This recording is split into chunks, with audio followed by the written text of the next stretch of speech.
When the sound finally came, it was brief, a ripple of applause fluttering softly before dissolving into the heavy, unyielding silence that has blanketed Gondomar.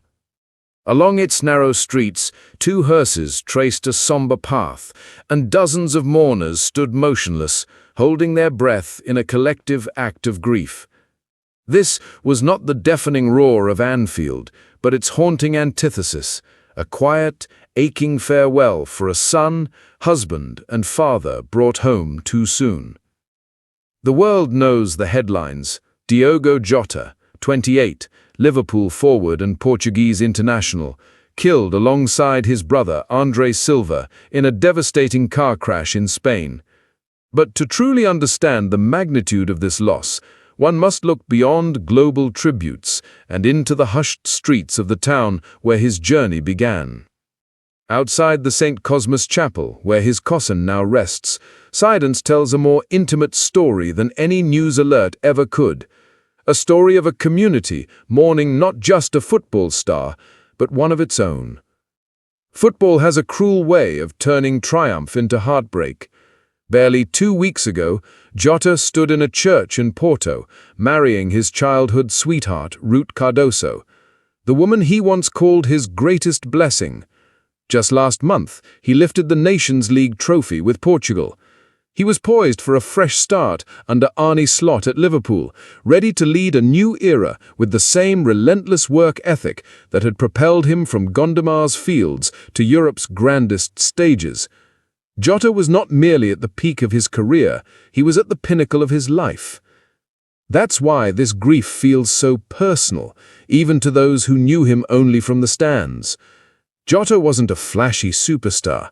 He was a tactical Swiss Army knife, versatile, tireless, intelligent.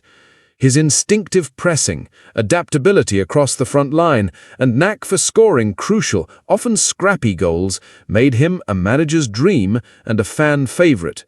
He was the very embodiment of substance over style. The raw emotion spilling from every corner of the football world shows the depth of his impact.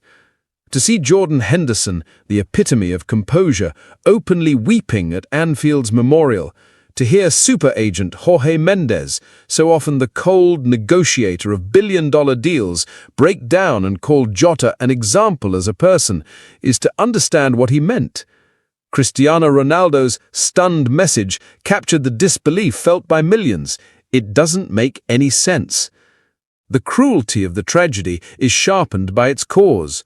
A road trip taken only because Jota had been advised against flying after recent lung surgery. A cautious decision that, by a terrible twist of fate, ended in disaster. Soon flags will be raised again, minutes of silence will end, and matches will resume.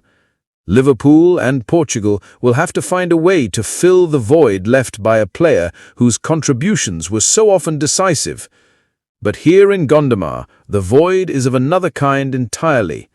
The town hall has declared an official day of mourning, a formal act of respect.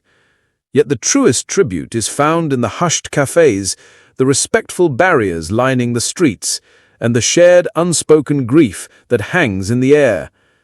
In the end, the loudest testament to Diogo Jota's life is not the memory of 50,000 fans chanting his name, but the profound silence of the hometown that loved him first. And that silence says everything.